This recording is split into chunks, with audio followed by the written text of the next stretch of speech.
ஐந்து கரத்தனை யானை முகத்தனை இந்தின் இளம்பிறை போலும் எயிற்றனை நந்தி மகந்தனை ஞான கொழுந்தினை புந்தியில் வைத்து அடி போற்றுகின்றேனே.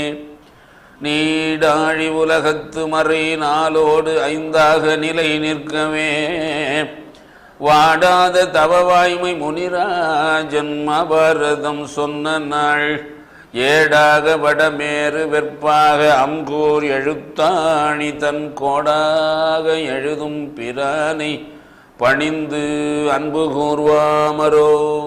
அன்பர்களே, நண்பர்களே, தோழர்களே, பெரியோர்களே, தாய்மார்களே, குழந்தைகளே, சிடிஎன் நேயர்களே, எல்லாம் வல்ல இறைவன் திருமுருகன் திருவருளினாலே ஐந்தாவது வேதமாக கருதப்படும் மகாபாரதமாகிய இதிகாசத்திலே இன்றைக்கு நாம் 10வது பகுதியாக குலம் தழைத்தது என்ற தலைப்பிலே சில நல்ல பகுதிகளை சிந்திக்கின்ற இந்த நல்ல வாய்ப்பை மிக உயர்ந்த வாய்ப்பாக கருதி முதலில் உங்கள் அனைவருக்கும் என்னுடைய பணிவான வணக்கங்களை தெரிவித்துக் கொள்கிறேன். காசி மன்னனுடைய அருமை மக்கள், பெண்மக்கள் 3 பேரிலே முதலாவதாக இருக்கின்ற அம்பையினுடைய பரிதாப நிலையை நாம் பார்த்தோம். எவ்வளவோ எடுத்து சொல்லியும் பீஷ்மர் அவளை திருமணம் செய்து கொள்ள மறுத்து விடுகிறார். தன்னுடைய தந்தையிடம் சென்று கண்ணீரும் கம்பலையுமாக நெஞ்சு எரிய எல்லாவற்றையும் சொல்லி அழுது அரற்றுகிறாள் அந்த அம்பை. அவரும் சென்று பீஷ்மரை மிக வேண்டுகிறார், என் மகளை ஏற்றுக்கொள்ளுங்கள் என்று. ஆனால் மீன் கொடியை உடையவனாகிய மன்மதனை தோற்கடித்து மிகப்பெரிய விரதம் மேற்கொண்டிருக்கின்ற பீஷ்மர் அம்பையினுடைய அன்பு தந்தையினுடைய அன்பு கட்டளையையும் மறுத்து விடுகிறான். சரி, மறுபடியும் நாம் என்ன செய்யலாம்? இந்த பீஷ்மருக்கு குருநாதராகிய பரசுராமரிடம் சென்று சொன்னால் குரு வார்த்தையை தட்டாமல் இவர் ஏற்றுக்கொள்வார், அப்பொழுதாவது இவர் நம்முடைய எண்ணத்திற்கு இசைவார் என்று அவருடைய குருநாதர் பரசுராமரிடம் தன்னுடைய அருமை மகளாகிய அம்பையை அனுப்புகிறார். அவருடைய அம்பையினுடைய அருமை தந்தையார் அங்கே சென்று அந்த பரசுராமரிடமும் வேண்டுகிறாள் அந்த அம்பை.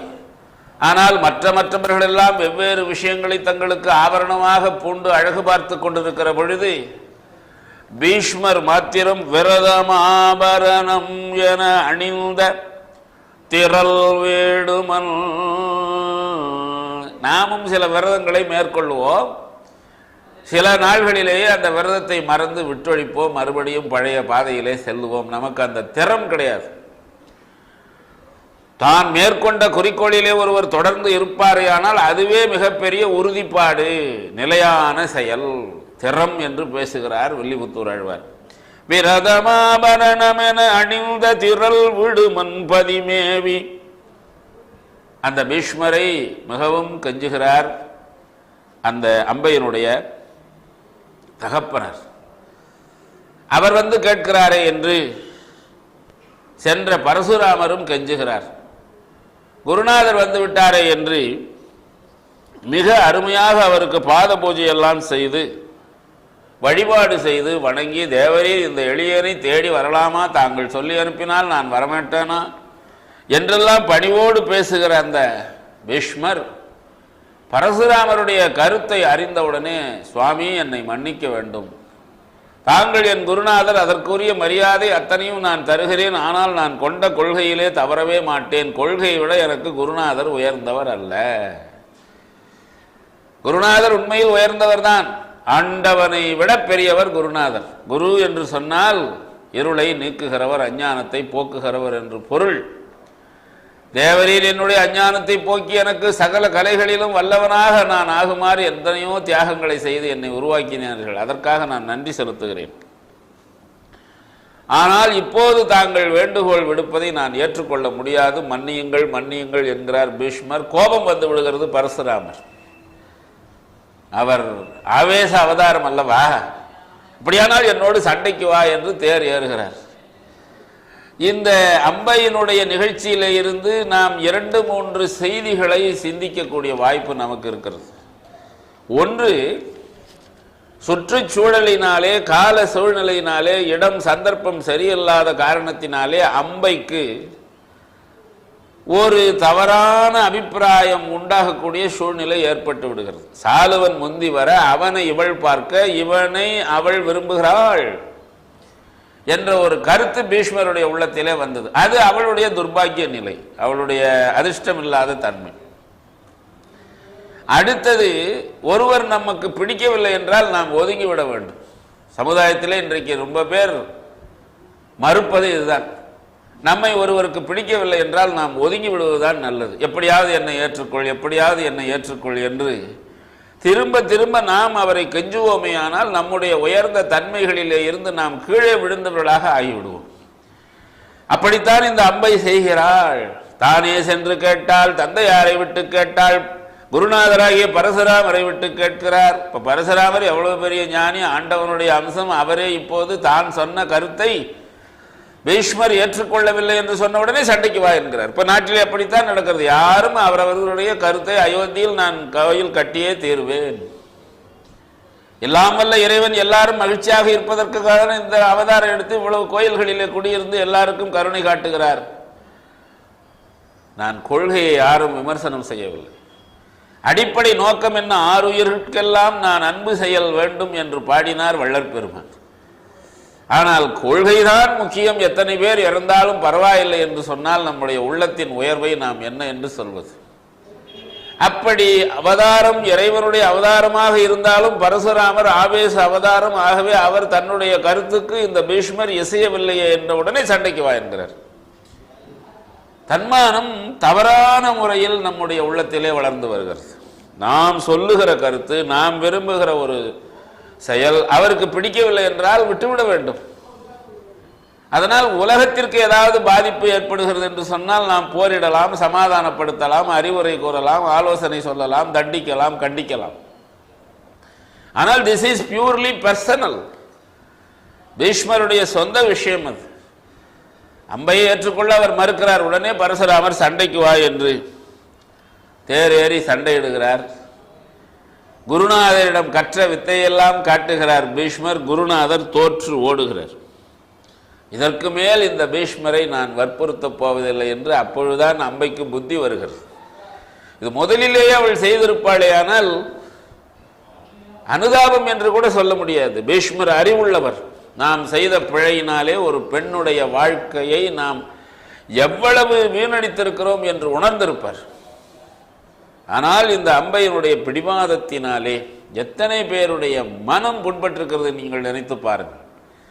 ஆகவேதான் நான் இந்த மகாபாரத கதை சொல்லுகிற பொழுது உங்களுக்கெல்லாம் வாழ்க்கையிலே அன்றாடம் நாம் கடைபிடிக்க வேண்டிய சில குறிப்புகளையும் சொல்லி வருகிறேன். விடாப்பிடியாக பேசக்கூடாது. ஒருவருக்கு நம்மை பிடிக்கவில்லையா, அந்த கருத்துக்கு இசைவில்லையா, சொந்த மனைவியாக இருந்தாலும் சரி, பெற்ற பிள்ளைகளாக இருந்தாலும் சரி, விரும்பாதவர்கள் வாயிலில் போய் நிற்பதை விட ஒரு மோசமான, அதைத்தான் பாட்டி மதியாதார் தலைவாசல் மிதியாமை கோடி பெறும்.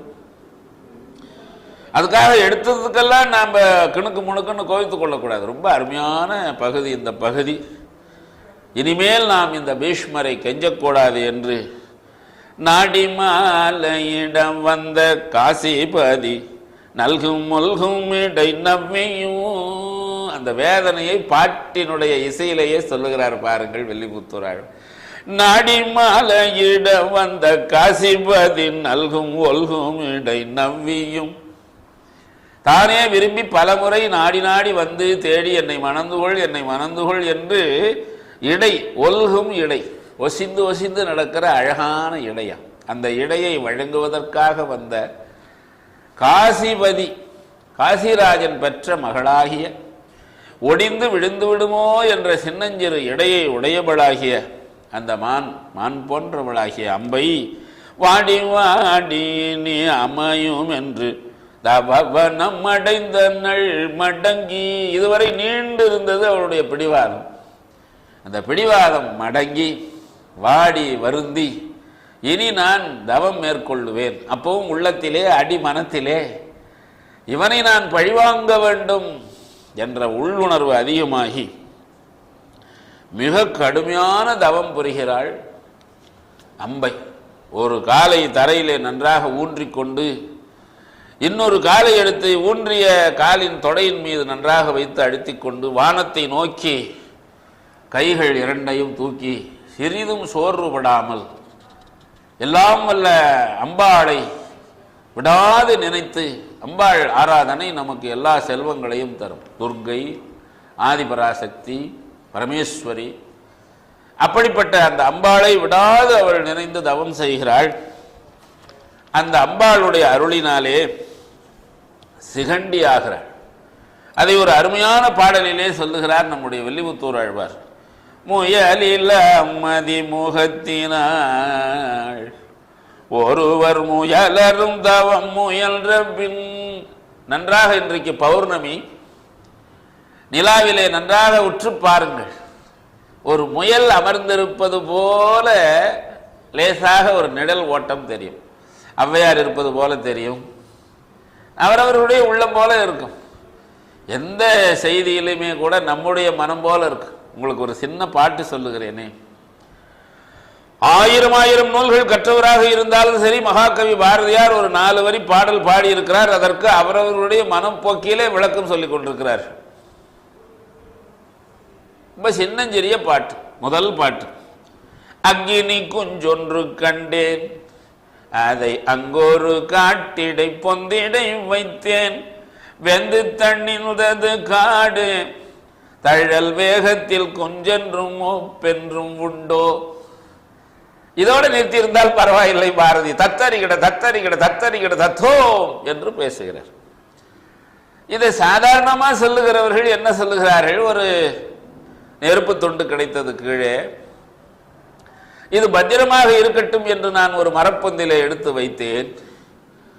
அந்த மரம் பொந்தும், பொந்து இருந்த மரமும், மரம் இருந்த காடும் எல்லாம் சாம்பலாயின. தத்தரிகிட தத்தரிகிட தத்தும். இதே கந்தபுராணம் இதில் இருக்கிறது என்பார்கள் முருக பக்தர். இதிலே கம்யூனிச கொள்கை இருக்கிறது, பொது உடைமை கொள்கையினுடைய வித்து இங்கே இருக்கிறது என்று பேசுவார்கள் கம்யூனிசவாதிகள். ஒரே பாடல் தான், அவரவர்களுடைய எண்ணம் போல இருக்கும். நான் அடிக்கடி சொல்லுவேனே, டா என்ற எழுத்து போடுகிற பொழுது தமிழ் மட்டும் தெரிந்தவன் அதை டா என்று சொல்லுவான், இங்கிலீஷ் மொழியும் தெரிந்தவன் இது எல்லாகவும் இருக்கலாம், டாவாகவும் இருக்கலாம் என்று பேசுவான்.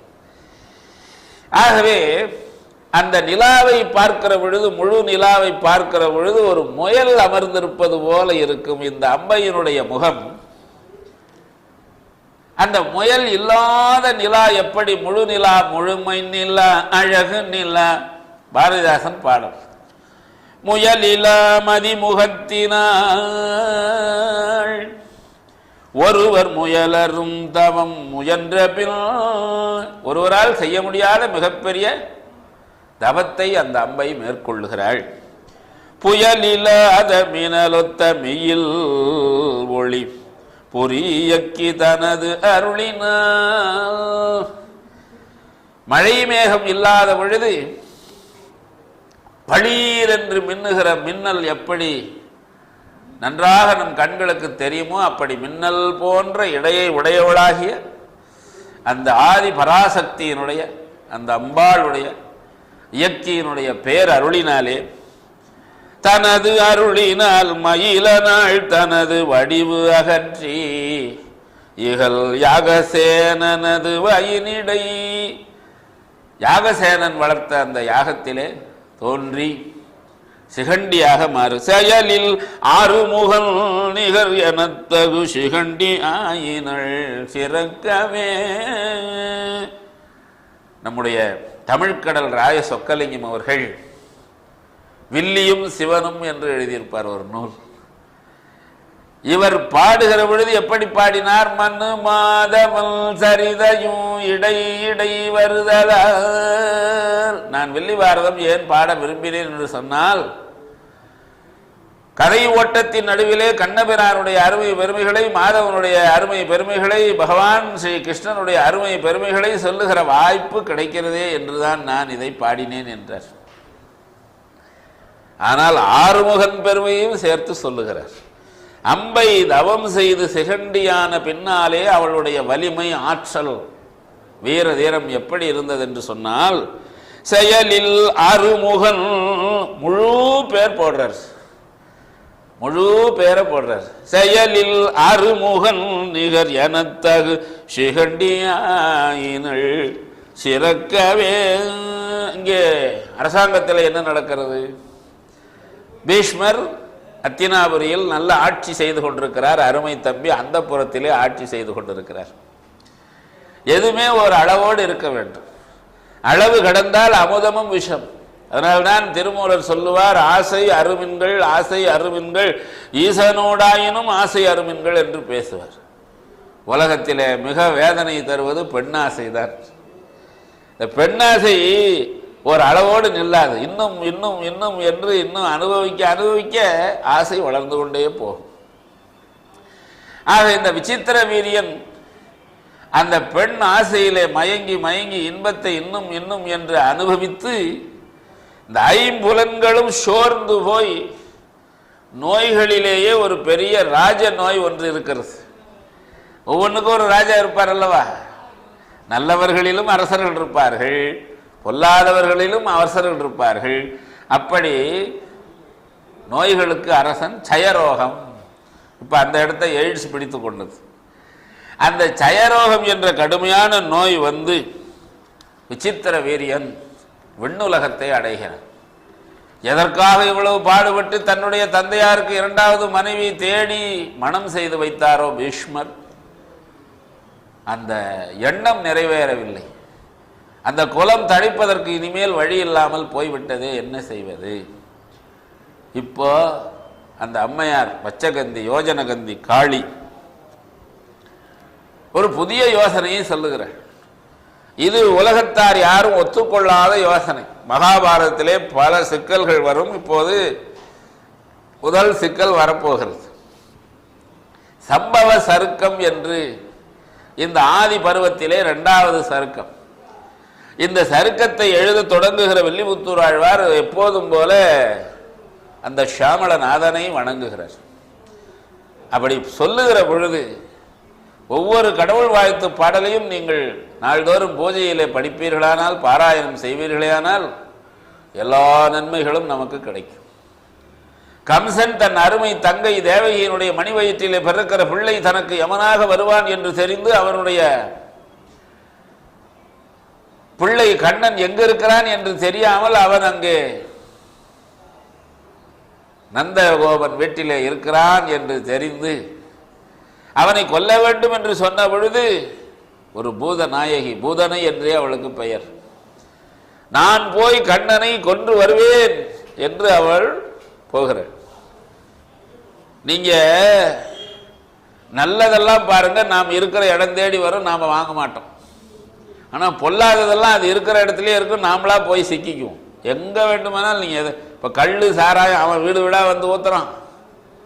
ஆனா பால்காரன் காலையில வந்து நம்ம வீட்டு முன்னால பீ பீன்னு அடிப்பான், மணி அடிப்பான்.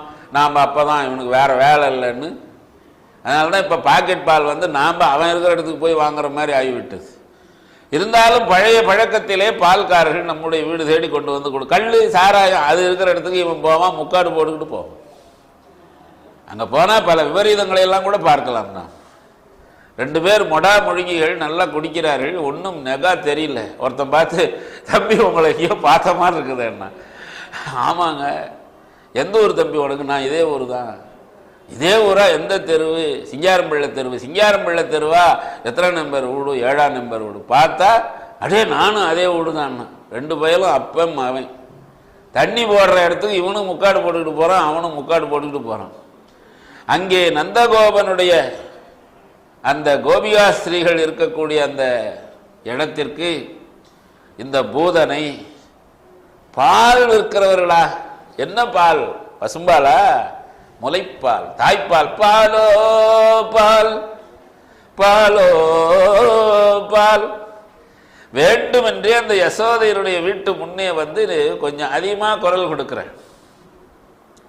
தொட்டிலே அப்படியே லேசா சிரித்தபடி புன்னகையோடு இருக்கிறார் நம்முடைய சுவாமி. அவருக்கு தெரிந்து விட்டது, கம்சன் அனுப்பிய பூதனை இப்போது வந்திருக்கிறாள். யாரும் வீட்டில் இல்லாத நேரம் கெஞ்சுகிறாள், இருந்தவர்களிடம் கெஞ்சுகிறாள். அம்மா, என் குழந்தையை நான் பிரிந்து விட்டேன், என் மார்பு கட்டி கொண்டது, இந்த பாலை நான் எப்படியாவது சுரந்து எடுத்தால்தான் நான் நோயிலிருந்து விடுபட முடியும், வலி தாங்க முடியவில்லை, இதோ இந்த அழகிய பையனை கொடுங்கள், நான் அவனுக்கு பால் புகட்டுகிறேன், என்னுடைய வேதனை முட்டி முட்டி மோதி மோதி அவன் இந்த பாலை உறிந்து குடித்தானால் தான் என்னுடைய வேதனை தீரும். வேணாம்பா, நாங்கள் கண்டவங்க பாலெல்லாம் கொடுக்க மாட்டோம் எங்கள் குழந்தைக்கு என்கிறார். மெல்ல வேகமாக பறித்து எடுத்து தன்னுடைய மார்பகத்திலே அழுத்தி கொள்ளுகிறாள் கண்ணனை. சுவாமிக்கு தெரியாதா என்ன? பால் குடிக்கிற பாவனையிலே கொஞ்சம் கொஞ்சமாக குடிக்க ஆரம்பிக்கிறார். நேரம் ஆக வேக வேகமாக அவளுடைய மார்பகத்தை உறிஞ்சி உறிஞ்சி பாலோடு ரத்தத்தோடு அவளுடைய உயிரையும் உணர்வையும் சேர்த்து இழுத்து அவளை கொன்று விடுகிறார் சுவாமி கண்ணபெருமான். இந்த நிகழ்ச்சியை கடவுள் வணக்க பாடலிலே அற்புதமாக வில்லிபுத்தூர் ஆழ்வார் பாடியிருக்கிறார். இதை நாம் பாடினால் நமக்கு என்ன கிடைக்கும் என்றால், நாம் வாழக்கூடாது, முன்னேறக்கூடாது, மகிழ்ச்சியாக இருக்கக்கூடாது, மற்றவர்களுக்கு உதவக்கூடாது என்கிற நினைவோடு நம்மை கெடுக்கிறவர்கள் பல வகைகளிலே நமக்கு இடையூறு செய்யலாம். ஆனால் அந்த பரந்தாமனை, வாசுதேவனை, அந்த மாதவனை, கேசவனை, கண்ணனை, கிருஷ்ணனை நாம் விடாது வழிபாடு செய்வோமையானால் நமக்காக அவன் வெகு சாதுரியமாக சென்று அவர்கள் எண்ணம் நிறைவேறுவது போல நடித்து அவர்களை நம்முடைய வாழ்க்கையை கொலைக்கின்ற செயலை செய்ய விடாமல் தடுத்து விடுவான். என்ன பாட்டை கவனிங்க. அரிய கங்குலில் அன்னைதம் வடிவு கொண்டு அழகையாகிய நங்கை பரிவு பொங்க வந்து எடுத்து அணைத்து உவந்து உளம் பரிந்து உடன் பாராட்ட உருகும் மாமுலைப்பாலுடன். பெரிய போதனை அல்லவா? அவளுடைய உடல் முழுவதையும் இப்போது நாம் காட்ட வேண்டிய அவசியமில்லை. எதை சிறப்பாக சொல்ல வேண்டுமோ அதை சிறப்பாக சொல்ல வேண்டும் என்று வில்லிபுத்தூர் ஆழ்வார் உருகும் மாமுலை பாலுடன் அவள் உயிருண்டு அழும் முருகார்மை. அப்ப ஆறுமுகம்னாரு. இன்றைக்கு தைப்பூசம் அல்லவா? வில்லிபுத்தூராரே முருகனை சொல்லுகிறார். முருகு என்றால் அழகு. அழகு நிறைந்த திருமேனியை உடையவனாகிய கண்ணபெருமான் கரிய கோவலன் செய்ய தாழ் மலர்கள் என் கருத்தை விட்டு அகல சதா சர்வகாலமும் அந்த இறைவனுடைய நினைவு நம் நெஞ்சத்திலே இருந்தால் நமக்கு யாரும் இடையூறு செய்ய மாட்டார்கள். இதுதான் இந்த பாடலினுடைய கருத்து. அப்பேற்பட்ட அந்த சம்பவ சருக்கத்திலே அடுத்த நிகழ்ச்சியாக இந்த காளி யோஜன கந்தி பீஷ்மருடைய சிற்றன்னை, மகனே நீ எனக்கு ஒரு உதவி செய்ய வேண்டும். விசித்திரவீரியன் இறந்து போன பின்னர் அவனை அடக்கம் செய்து வேண்டிய சடங்குகளை எல்லாம் செய்து முடித்துவிட்டு இனி அடுத்து என்ன செய்வது, இந்த ஆட்சி பீடத்தில் யாரை ஏற்றுவது, அரசன் இல்லாமல் இந்த நாடு இருக்கக்கூடாது என்று வருந்தி வாடிக்கொண்டிருக்கிற பீஷ்மரை பார்த்து ஆறுதல் சொல்லுகிறாள் காளி யோஜன கந்தி. வருந்தாதே என் மகனே, வருந்தாதே. உன்னுடைய கொழுந்தியார்கள் அம்பிகை அம்பாலிகை என்ற 2 பேரோடும் நீ சேர்ந்து பிள்ளைகளை உண்டாக்கு. சிவசிவ சிவசிவ என்று காதுகளை பொத்தி கொண்டார் பீஷ்மர். நாராயணா நாராயணா என்று. எவ்வளவு ஒரு தாய் சொல்லக்கூடிய சொல்லா இது. அந்த காலத்திலே அந்த மாதிரி ஒரு பழக்க வழக்கம், மரபு, சம்பிரதாயம் இருந்திருக்கிறது. இப்போது நாம் வாழ்கிற வாழ்க்கை வைத்துக்கொண்டு இது தவறு, குற்றம், முறையல்ல, நீதி அல்ல, இதையெல்லாம் படித்தால் நம்முடைய பிள்ளைகள் கெட்டுவிட்ட மாட்டார்களா? நாம் வேடிக்கையாக சொல்வது உண்டு. மேல்நாட்டை பற்றி சொல்லுகிற பொழுது தாயும் தந்தையுமாக இருக்கிற 2 பேர் சொல்லிக் கொண்டார்களாம், your children and my children are playing with our children என்று. அது அந்த நாட்டுடைய பண்பாடு. அதை நாம் கேவலமாக சொல்லக்கூடாது. அவர்கள் மனத்திற்கு ஒத்துக்கொள்ளவில்லை என்றால் உடனே விவாகரத்து செய்து விடுகிறார்கள், வேறு ஒருவரை மணந்து கொள்கிறார்கள். அப்படி அந்த காலத்திலே தம்பியினுடைய மனைவியோடு சேர்ந்து சம்பிரதாய சந்ததியை உண்டாக்கலாம் என்கின்ற கருத்து இருந்த காரணத்தினாலே அந்த காளி யோஜன கந்தி அப்படி வேண்டுகிறாள். ஆனால் அந்த ஒழுக்கத்தை பின்பற்றாமல் உயர்ந்த ஒழுக்க சீலனாக பீஷ்மர் விளங்கிய காரணத்தினாலே அம்மா தாய் சொல் தட்டுகிறேன் என்று நீங்கள் நினைக்காதீர்கள். பிழை பிழை, என்னுடைய விரதத்தை நான் மீற மாட்டேன். ஏனம்மா இப்படி வருத்தப்படுகிறீர்கள்? 27 தலைமுறை சத்திரியர்களை நான் அழித்து ஒழிப்பேன் என்று சங்கல்பித்துக் கொண்டு ஒரு வெறியோடு கொள்கையோடு ஆவேசத்தோடு சத்திரிய அரசர்களையெல்லாம் அந்த பரசுராமர் கொன்று குவித்த பொழுது என்ன நடந்தது? மிக உயர்ந்த தவசீலர்களை முனிவர்களை வேண்டி விரும்பி வழிபாடு செய்து அந்த அரச மாதர்களோடு சேர்ந்து சத்திரிய குலம் தழைப்பதற்கு நாம் மறுபடியும் ஏற்பாடு செய்யவில்லையா அம்மா? அது மாதிரி தாங்கள் இப்போது செய்வதற்கு எனக்கு இசைவு அளிக்க வேண்டும், ஒப்புதல் தர வேண்டும். ஓஹோ, அப்படி ஒன்று இருக்கிறதா, எனக்கு மறந்து போய்விட்டது என்று அந்த யோஜன கந்தி சிந்தித்தாள். அவளுக்கு வியாசர் என்ற மிகப்பெரிய மகான், மகாபாரதத்தை இயற்றிய அதே வியாசர் தான். அவர் ஞானமே வடிவானவர். அவர்கள் பற்று அற்றவர்கள், கடமையை கடமையாக செய்கிறவர்கள், சுதர்மத்தை சுதர்மமாக செய்கிறவர்கள். ஆகா, நம்முடைய வியாசரை நினைந்து அவரும் இந்த அம்மையாருக்கு ஒரு வகையிலே மகன்தான், அவர் மூலமாக நாம் சந்ததியை உண்டாக்குவோம் என்று அந்த வியாசரை வழிபாடு செய்கிறாள், நெஞ்சிலே நினைக்கிறார். அங்கே எதிரிலே வந்து வியாச பகவான் நிற்கிறார். அன்பு மகனே வியாச பகவானே, இதோ இந்த பெண்மணிகளோடு நீ சேர்ந்து இந்த குலம் தழைக்க நீ உதவி செய்ய வேண்டும் என்று வேண்டுகிறாள். அவர் சற்றே யோசிக்கிறார். ஒருவர் நம்மிடம் வந்து யாசிக்கிற பொழுது உடல் இன்பத்திற்காக அவர் இசையவில்லை. அவரிடம் அந்த கடமையை செய்வதற்கான வாய்ப்பு இருக்கிறது. அது செய்தால்தான் அந்த குலம் தழைக்கும். இன்றைக்கு தலைப்பதுதானே குலம் தழைத்தது. ஆகவே அவர் இசைகிறார். அவர் இசைவதற்கு முன்னையே அந்த அம்பை, இந்த அம்பிகை அம்பாலிகை, அந்த 2 பேரையும் மனம் சம்மதிக்க வைத்து விடுகிறாள் காளி. அவர்கள் முதலில் மறுக்கிறார்கள். இருந்தாலும் அம்மையார் மாமியார் வேண்ட அவர்கள் கடைசியாக இசைகிறார்கள். முதலில் அந்த அம்பிகையோடு மலர் அணையிலே சென்று சேர்கிறார் வியாசர். அந்த அம்பிகை அச்சத்தால் நாணத்தால் கண்களை இறுக மூடிக்கொள்ளுகிறார். இவர் கடமை முடிந்ததென்று தன்னுடைய அன்பை பரிசை வழங்கிவிட்டு வெளியே வந்து தன் தாயை பார்த்து, அம்மா, இந்த அம்பிகை பயத்தினாலே வருத்தத்தினாலே வேதனையினாலே கண்களை இறுக மூடிக்கொண்டு என்னோடு கலந்தாள். ஆகவே அவள் மணி வயிற்றிலே பிறக்கிற பிள்ளைக்கு கண்கள் இருக்காது, குருட்டு குழந்தைதான் பிறக்கும் என்றவுடனே நெஞ்சே வெடித்து விடும் போல் பதறுகிறாள் அந்த காளி யோஜனகந்தி. சரி, என்ன செய்வது என்று இன்னொரு அழகிய பெண் இருக்கிறாள், இன்னொரு மருமகள் அம்பிகை அம்பாலிகை. அந்த அம்பாலிகையிடம் சொல்லுகிற பொழுது அவளும் இசைந்துதான் இருந்தாள். அவள் ரொம்ப இன்னும் அதிகமாக கூச்சப்படுகிறாள், வெட்கப்படுகிறாள், வேதனைப்படுகிறார்கள். அந்த வியாசர் வந்து அருகே சேர்ந்து அரவணைக்கிற பொழுது அவள் உடம்பு முழுவதும் வெள்ளை வெளையர் என்று வெளுத்து போய்விடுகிறது.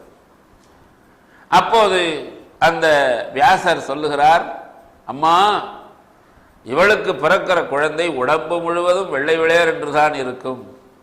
அப்படியே அம்பாலிகைக்கு, அம்பை அம்பிகை அம்பாலிகை, அம்பிகைக்கு குருட்டு குழந்தை பிறந்தது, அவன்தான் திருதராஷ்டிரன். அம்பாலிகைக்கு வெள்ளை வெளையர் என்று ஒரு குழந்தை, ஆண் குழந்தை பிறந்தது, அவன்தான் பாண்டு. வேதனை அடைந்த காளி மறுபடியும் அந்த அம்பாலிகை வேண்டினாள், அம்பை அம்பிகை அம்பாலிகை. அவள் மறுபடியும் நான் அவரோடு கலப்பது முறையல்ல என்று தன்னுடைய தோழியை அனுப்புகிறாள், வேறு வகையாக அவருக்கு வேடமிட்டு.